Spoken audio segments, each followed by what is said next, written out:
Hey there, welcome to another episode of Twisted Tactics on Malifaux Corner.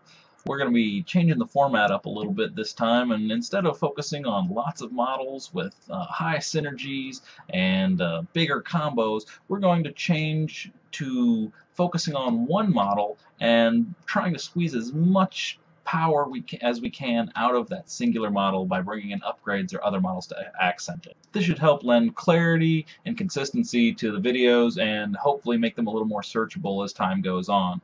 So let's just dive right in and talk about one of my favorite Ten Thunders models, the Thunder Archer. Let's take a look.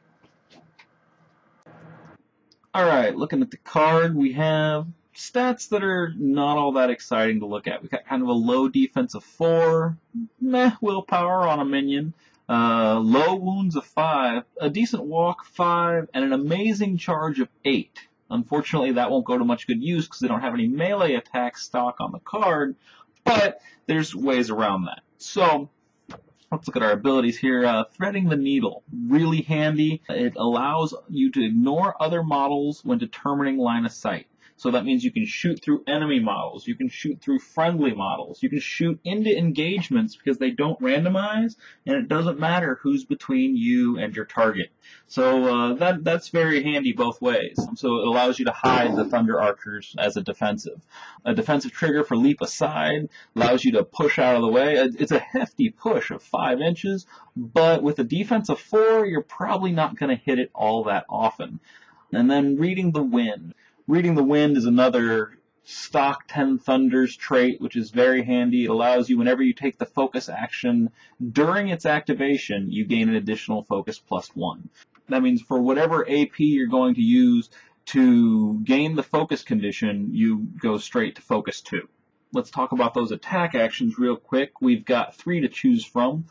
Blessed Longbow, their stock attack. A 12-inch range is pretty good, decent shooting of 6, but it's got a meh damage of about 2, 3, 4. It can dish out a slow on a crow, though, which is handy, especially when you consider that you can rapid fire with these guys, which means that 2, 3, 4, you can pitch a card and generally rely on about 6 damage to a target. When you don't randomize, you ignore targets that are in between you and your enemy. That's nice to be able to dish out. The other action they have is a 2 action called Hail of Hachinosu. It's got the same 12-inch range, but now it ignores line of sight and can dish out blast damage. Couple that with the focus you were getting before, and you've got some really long-range potential here. This leads into my favorite upgrade for Ten Thunders, which is Blot the Sky. Alright, Blot the Sky is hands down one of my favorite upgrades for the Ten Thunders. You can see it's rare 1, so it can go on any one to babysit. Let's read that. Rain of Arrows. At the end of the turn, friendly Thunder Archers within 6 inches may take a 2 shooting attack action. Now, they only have 1 2 shooting attack action. That's the Hail of Hachinosu. Just keep in mind that Rapid Fire is a tactical action, so you can't take that action with this upgrade. But you can take the Hail of Hachinosu, which is an amazing attack, for free. This allows you, if you saved focus from the rest of the turn, you can use it to increase your chances of getting to that 4 blast damage on Hail of Hachinosu. The upgrade also comes with 2 positions, which if you want to pitch the upgrade, you can push 6 inches out and gain defensive 1 on each of your archers, which is nice, but generally the threat of Rain of Arrows is so much more potent that I have never actually pitched the upgrade to save any archers. So Blot the Sky just makes them all that much more deadly and makes them more maneuverable because it allows them to move during their turn and then set up this 2 action for free. So which masters do I like to take 10 Thunder Archers with, specifically with Blot the Sky? Which, if you're taking 10 Thunder Archers, you're probably going to be taking Blot the Sky. Starting up here, we go with Lynch. I love taking 10 Thunder Archers with Lynch for one reason and one reason only. That rapid fire on tap with aces is amazing. You can have 1 ace in your hand, and now every archer can get a free rapid fire so long as something's in range, which is helpful when you have beckoners and other such things that can bring your models to you. You can obey them with Huggy, get them in range, get them in melee contact with, say, an Illuminated, and now you have it locked down and the archers can go to town, because remember, they don't randomize in close combat. So, If you're thinking a little bit more along the McCabe lines, that's okay. Thunder Archers are amazing with McCabe as well, because he can dish out that nimble, which gives them a free push plus an extra AP for movement, gets them into range of wherever they need to be. So instead of bringing the enemy model to you, you go to the enemy model. You can rapid fire then. You can take a Hachinosu shot before you take the one that you're going to take at the end of the turn because of Blot the Sky. Don't forget about that. And with McCabe, he can give the archers a glowing saber, which gives them a melee attack. And you're thinking, why would you want to do that with your archers? Well, remember that charge of 8? That's right. Now they can threaten a 9-inch range. They can charge. They get 2 attacks on any model. And if they kill it, now they're unengaged and they can shoot their Hachinosu attacks. So you're thinking, okay, that's kind of a corner case.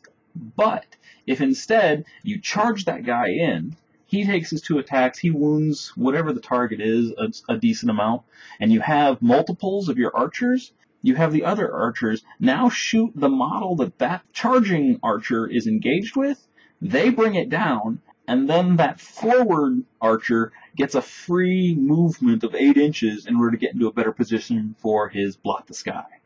Good stuff. It's kind of a ping-pong effect. We'll show it in Vassal here in a second. And then thirdly, we have Shenlong. Shenlong is the Focus Master, giving all of his minions the ability to take a 0 action to gain focus, which in the case of a 10 Thunder Archer will also give them the +1 the first time they do it. 10 Thunder Archers don't have a 0 innately, so the 0 is not contested, makes it great for using on a focus. It then allows them to rapid fire, or it allows them to move, and then shoot, and then maybe focus in order to line up that end-of-turn Hachinosu. Shenlong also has good synergies with Sansayu, who also brings more to the focus game. So more on that later. So when it comes down to carrying this all-important upgrade of Blot the Sky, who's it going to be? Well, I have 4 choices that are my personal favorites. They're not the only models you can take, but these are the ones that I like the most in the long run. First up, I call him Babysitter Lynch. I strip him down of all the upgrades that we all know and love and just take him with Blot the Sky and maybe Rising Sun. I say maybe Rising Sun because that allows you to use Huggy as kind of this torpedo that goes, engages models, ties them up while the archers do their work, mows them down, and if he dies, you can bring him right back. So Jacob then kind of hangs back with the archers and can focus really on A, staying alive, and B, making sure that he's in position for all of those archers to get their end of the turn Blot the Sky. Now, second on the list, Kang. If your opponent declares Rezzers, Kang should be your guy. He has an awesome bubble of buffs, giving plus flips on the undead and constructs. He is incredibly survivable, and as an added bonus, as if you needed more, he can dissuade people from charging him by being great in melee, and his trigger allows you to push models away from them, thus disengaging your archer from combat. So he's just an all-around fantastic babysitter. Following up, we say Sansayu. Sansayu I like because, one, he's very movable himself. He can use, if he's got Wandering River style on him, or if he's just using his innate walk of 7 to get in position, he can make sure that your guys get their Hachinosu shot at the end of the turn. He also, if you remove the focus condition, gives out a +1 to the duel total within 3 inches. Now, 3 inches is real close, but that boosts the shooting up to a 7, which for getting those blast damage off, you can't argue with that. Last but not least, I like Sadir. Sadir because he's great for protection. He also has By Your Side as an upgrade choice. It kind of makes him even more expensive, but it allows him to jump in front of bullets or even charges or lures or anything else that might be coming at your archers. It allows him to get in the way, intercept the attack, and then because of his larger base size, he also will block line of sight almost completely depending on what's coming at you. So that's really important too. It also gives the bonus of your archer can see through him to shoot. So as long as your archer is not engaged, then your archer can just shoot through Sadir with Thread the Needle and hit whatever he's looking at. So it's really a nice synergy with the model. So let's go ahead and get to Vassal and see how to move some of these strategies I've talked about on the field. Okay, so what kind of flow of actions or operations should you be doing with your archers to get the most out of them? So just to point out, we have random evil number 1 in the north center, random evil number 2 on the right-hand side, and then down at the bottom of our screen we have Sadir and our 10 Thunder Archer. For sake of this demonstration, we're going to say Sadir is our Blot the Sky holder, and our 10 Thunder Archer is up. So I want to try to get some wounds out there, maybe some slow action. Here's what I'd normally do. So first check who's in range. No one's within 12, so rapid fire's right out. All right, is anyone within 17? Because that means you're a single move away from shooting someone, or a single move away from Hail of Hachinosuing someone with your Blot the Sky. So in this case, we're going to be able to get both of them. 1, 2, 3, 4, 5. We move up. Our archer takes a shot maybe with his second AP at random evil number 2. If you happen to be playing Shenlong, he could focus with his 0 to get a double bout of the focus. And then, because he's within 6 of Sadir, which is actually a pretty long range, then he can Hail of Hachinosu over onto the random evil number 1. This is the kind of way you can think is not necessarily their immediate threat circle, but what kind of threat circle are we going to be looking at if they get pushed or moved, as long as they're within that 6-inch range. You can use some area, or you can use them as kind of an area denial with a Beckoner or, say, McCabe pushing them around with upgrade choices. Alright, let's talk about by your side with Sadir.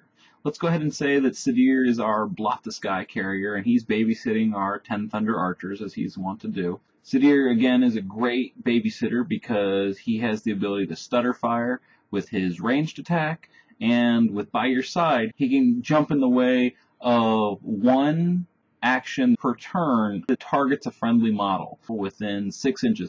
So in this case, we've got a Beckoner and an Illuminated out here, poised and ready to break down our Blot the Sky posse.